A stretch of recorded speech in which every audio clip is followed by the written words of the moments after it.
शहजाद, मैं आपको शामिल गुफ्तगू करना चाहती हूँ और आप मुझे बताइएगा क्यों हर दफ़ा ऐसा हो जाता है। बड़ा अनफॉर्चुनेट है कि इस दिन के ऊपर भी ख़वातीन को बड़े तल्ख रवैयों का सामना करना पड़ता है। देखें अलीना, मसला ये नहीं है कि औरत मार्च निकलता है या कोई रैली निकलती है, इस बात का खौफ नहीं है। खौफ इस बात का होता है कि कहीं औरतों को इनके हुकूक ना मिल जाए। हमारी सोसाइटी में जो हुकूक मर्दों के हैं, जो औरतों के हैं, बदकिस्मती से औरतों के हुकूक को बड़ा दबा के रखा हुआ है। मतलब जो उनके बर्थ राइट हैं, तालीम हो, फ्रीडम ऑफ मूवमेंट हो, जॉब अपॉर्चुनिटीज हो, अगर नौकरी करती हैं तो बराबर की सैलरी हो, ये उनका बर्थ राइट होना चाहिए। लेकिन बदकिस्मती से हमने उसको इस तरीके से बना लिया है कि अगर मर्द ये राइट उनको देगा तो वो एक्सरसाइज कर पाएंगी, अदरवाइज वो राइट नहीं है। तो इसी को बदलने की जरूरत है। और मेरे ख्याल से जब औरत मार्च हो या कोई भी रैली हो, ये दिन मनाया जाता है। और इसमें ये डिबेट भी फजूल है कि फला मार्च होता है तो वो ऑल इंक्लूसिव नहीं है।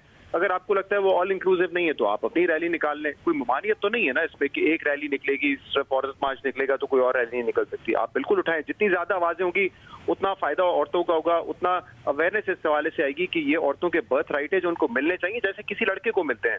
हमारे मुल्क में बदकिस्मती से हम इसमें ज्यादा पीछे रह गए हैं। दूसरे माशरों में भी जो है इसकी सेंस देर से आई, लेकिन अब वहां पे आ चुकी है। और मैं इसलिए कह रहा हूँ ये दिन मनाना जरूरी है, क्योंकि देखें राइट्स हैं, सबको पता है, लेकिन वो राइट उनको मिलते नहीं है। तो कोई भी तबका हो, कोई ग्रुप हो, कोई कौम हो, जब उनके राइट्स आप एक अरसे तक नहीं देते तो आपको फिर इन्फोर्स करना पड़ता है कुछ चीजों को। इसकी मिसाल है साउथ अफ्रीका में अपार्थाइड था, जहाँ पे ऑब्वियसली सेग्रीगेशन थी, जो ब्लैक्स थे उनको राइट नहीं मिलते थे। तो अब जब ये खत्म हो गया मामला, ब्लैक्स की हुकूमत भी है वहां पर, तो वो इन्फोर्स करते हैं कुछ चीजों को। मैं क्रिकेट बड़े शौक से देखता हूँ।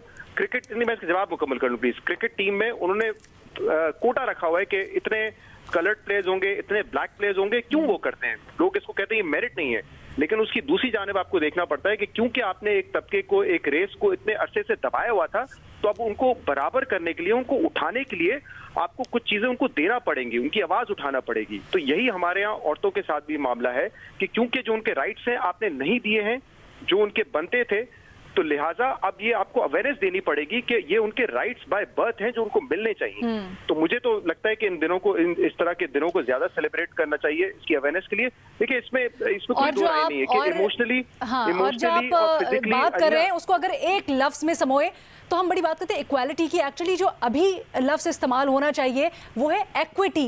यानी जब तक हम बराबरी तक नहीं पहुंचते तब तक, क्योंकि खवातीन को इतने अरसे तक दबा के रखा गया है, तो जब तक उनको उस लेवल पे नहीं लेके आया जाता तब तक उनको वो सहूलियात मुहैया किया जाए, हर तरह से उनको फैसिलिटेट किया जाए कि वो अपनी जो स्किल्स हैं, अपनी जो हिम्मत है, हौसला है, for what ever reason, what ever is holding them back, उसको उस लेवल तक ला सकें। और फिर इंशाल्लाह एक दिन वो भी आएगा कि जब हम सिर्फ तादाद में 53-52% नहीं होंगी, बल्कि हम कैपेबिलिटी में भी बराबर नहीं बल्कि आगे होंगे, जो हम ऑलरेडी हैं। मौक़ों की ज़रूरत है।